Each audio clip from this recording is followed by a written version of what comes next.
CV Shanmugam ஆதரவு எம்எல்ஏக்கள் குறிப்பாக Thiru SP Velumani, doctor C Vijayabaskar, Thiru Kamaraj முன்னாள் உணவுத்துறை அமைச்சர், இவங்கெல்லாம் திரு ஜேசிடி பிரபாகர் புதிய சபாநாயகரை சந்தித்து வர்றாங்க. திரு எஸ்பி வேலுமணி அவர்களைத்தான் சட்டமன்ற குழு தலைவராக, அதிமுகவின் சட்டமன்ற குழு தலைவராக ஏற்க வேண்டும் என்ற கோரிக்கை இதில் வலியுறுத்தப்படுவதாக அறிகின்றோம்.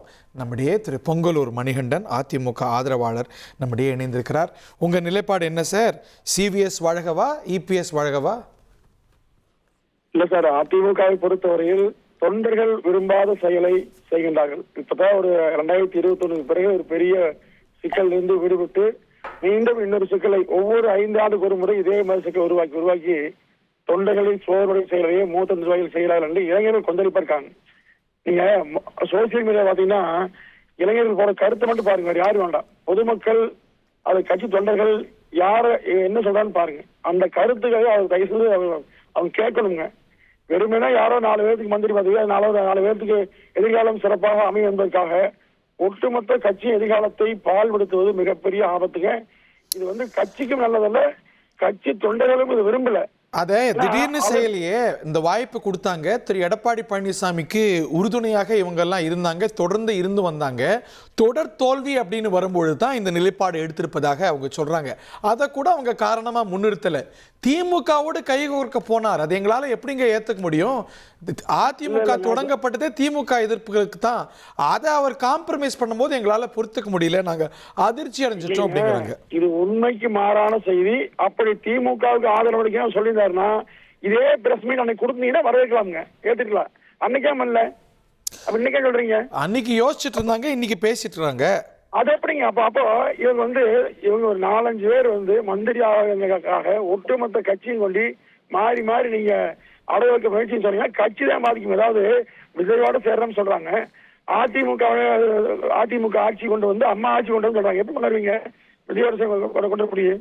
அனைத்து இந்திய அண்ணா திராவிட முன்னேற்ற கழகம் ஒரு தனித்த இயக்கம்ங்க. இந்த இயக்கத்துக்கு பாதிப்பு இல்லாமல் தலைமை என்ன முடிவெடுத்தாலும் அதை எல்லாரும் ஏற்பாங்க, எந்த பிரச்சனையுமே இல்லை. இப்ப நீங்க பொது வழியில பேசாம இப்ப ஒரு வாரமா பாக்குற செய்திகள் ஊடகத்தில் வந்துட்டே இருக்குது. தொண்டை என்ன நினைப்பாங்க?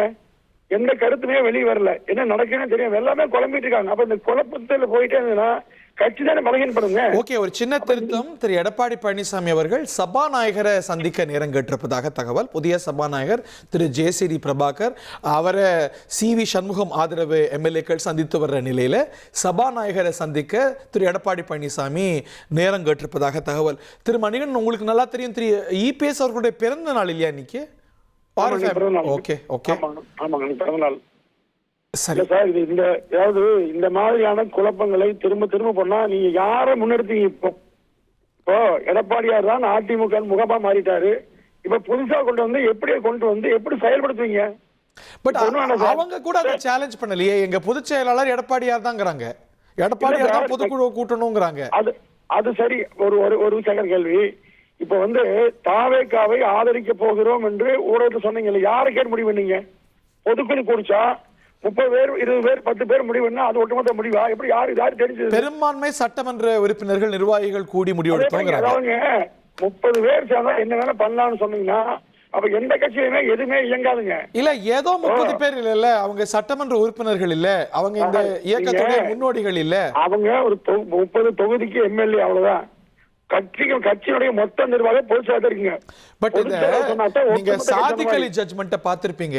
தேர்தல் ஆணையமே கூட என்ன சொல்லுது, எது உண்மையான கட்சி அப்படின்னு மல்டிபிள் கிளைம்ஸ் வரும்போது எந்த பக்கம் அதிகமான சட்டமன்ற நாடாளுமன்ற உறுப்பினர்கள் இருக்கிறார்களோ, எந்த பக்கம் அதிகமான நிர்வாகிகள் இருக்கிறார்களோ அதுதான் கட்சி அப்படிங்குது. அந்த அடிப்படையில் தான் திரு எடப்பாடி பழனிசாமி அவர்களுடைய நிலை நிறுத்தப்பட்டது. ஸோ இவங்க இன்னைக்கு பெரும்பான்மையான சட்டமன்ற உறுப்பினர்கள் ஒரு திசையில கூடினா அதற்கு ஒரு வெயிட்டேஜ் இருக்குல்ல சார். இப்போ 47 24 பேர் எடப்பாடி தரப்புல சொல்றாங்க, இப்ப அதிமுக தரப்புல சொல்றாங்க, இப்ப அவர்கள் ஒரு கணக்கு சொல்றாங்க. அதாவது இது என்னன்னா, இது கட்சி தாவல் சட்டப்படி நடவடிக்கை எடுக்கலாம்னு அவங்க ஒண்ணு, பொதுச் செயலாளர் நிச்சயமா நடவடிக்கை எடுக்கலாம். ஆனா என்னன்னா இந்த குழப்பம் வேண்டாம், திரும்ப திரும்ப இதையுமே உருவாக்கி இந்த கட்சியை மேலும் மேலும் குழப்பினீங்கன்னா பாதிக்கப்படுறது அடிமை தொண்டதாங்க. இவங்க பண்ணிட்டு போகிறாங்க, பிரச்சனையே இல்லை. 30 பேர் முடிவெடுத்து போயிடுறாங்க.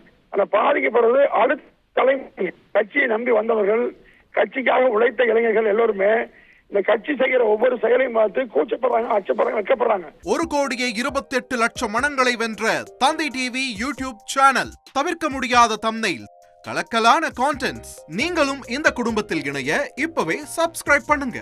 அசுரபலம் கொண்ட எங்கள் டிஜிட்டல் கரங்களில் உங்கள் விளம்பரங்களை சேர்க்க வாட்ஸ்அப் பண்ணுங்க. 8939888838. Email advtthanditv@dttv.in.